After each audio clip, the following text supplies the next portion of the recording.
Military government 1759 to 1763.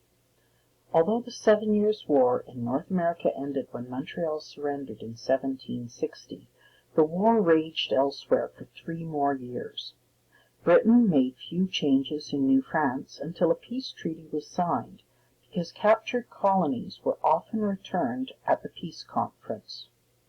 During this time, New France became known as Quebec. The French Canadians were thankful for peace after 6 years of fighting. The war, however, had left its ugly marks everywhere. Wolfe's cannons had reduced the city of Quebec to rubble. British soldiers had destroyed so many French Canadian farms and crops that many people faced starvation. The Roman Catholic Church was overworked, since many priests had died during the war, including the bishop. Britain would not allow the Pope to appoint a new bishop, so no more priests could be ordained or appointed. Despite these problems, life continued in Quebec much as it had before the British victory. Only in Quebec City and Montreal had groups of English-speaking people. Murray brings some stability. Great Britain placed General James Murray in charge of the colony. Murray had fought bravely at the capture of Louisbourg and in the battle on the Plains of Abraham. He spoke French and was determined to treat the French Canadians with respect. Murray ordered the British soldiers to be on their best behavior. When a Roman Catholic parade or procession went by, the soldiers were required to take off their hats to show respect. Murray even paid for the food his soldiers ate, which was something the French army had not done during the 7 Years' War. However, the British did not trust the French Canadians, who were forced to give up their weapons. Fur traders were not allowed to trade with the Aboriginal peoples. The leaders of the Catholic Church were closely watched. Murray took a hostage from each parish to ensure that the people in that area would behave themselves. In the cities, French Canadians were not allowed out after 9 p.m.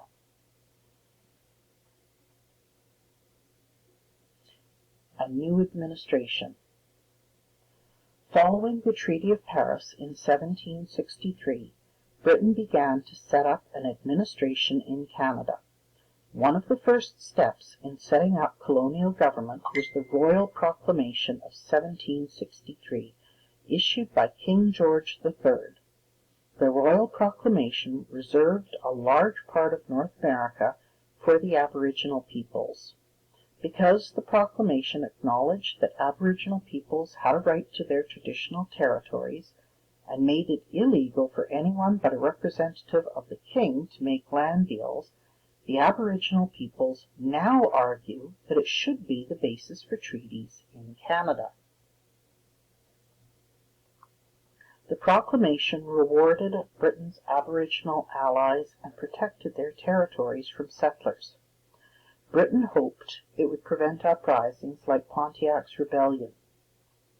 Following the 7 Years' War, British fur traders quickly occupied France's fur trading forts. British trade goods were more expensive than French goods, and some traders tried to cheat the Aboriginal peoples. France had always given gifts to the Aboriginal peoples as part of the trading ceremony. The British traders decided to save money and did not give gifts. They also made liquor and gunpowder more difficult to obtain. Pontiac's Rebellion. Pontiac, chief of the Ottawa Nation, was discontented with British authority. He worried about future European settlement and that his people were losing their culture and land to European settlers. He began to organize various Aboriginal nations that had supported the French, as well as those who were worried about European settlers. When Pontiac and his supporters attacked several British forts in May 1763, other nations quickly joined him. They captured Fort Michilimackinac by pretending to play lacrosse. When the ball accidentally went through the gates of the fort, the players raced after it. Inside the fort, aboriginal women handed concealed weapons to the men. They captured the fort within minutes. That summer, Pontiac's forces captured every British fort west of Niagara, except Detroit. But when France decided not to help Pontiac, the uprising failed. Britain sent in a military expedition to protect the settlements and the fur trade.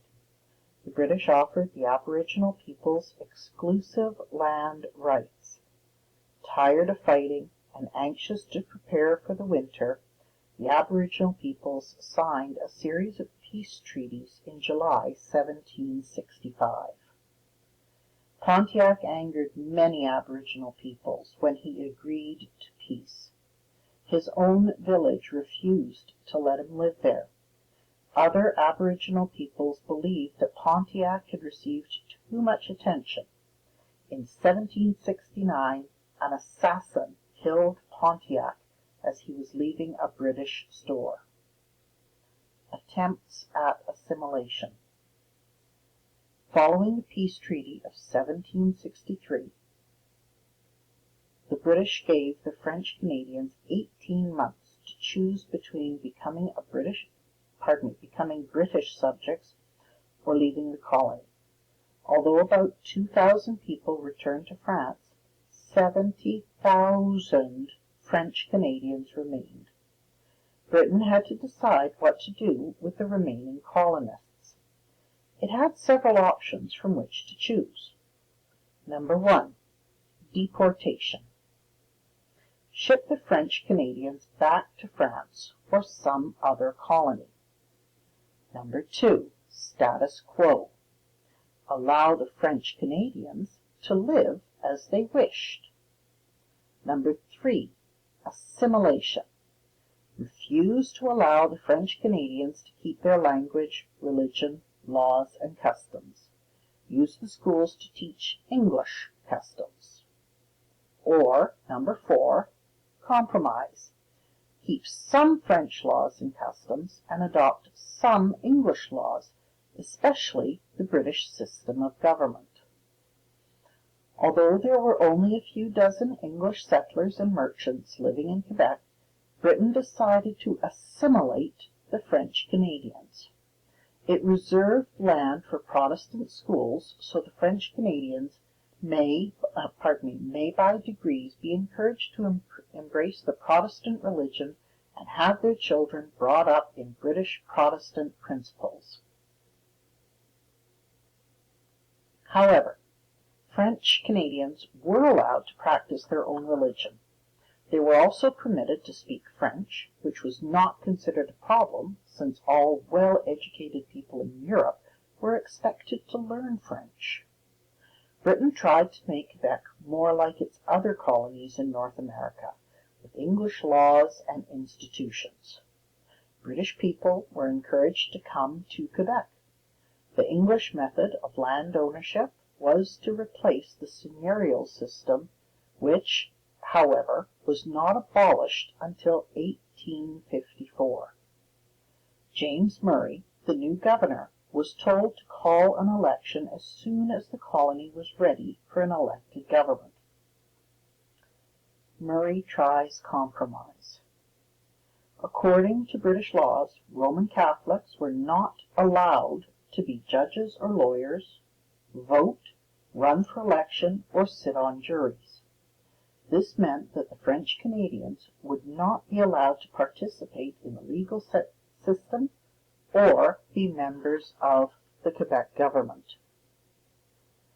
Since very few British settlers lived in Quebec, Murray refused to hold an election in which only the 50 eligible English-speaking people could vote.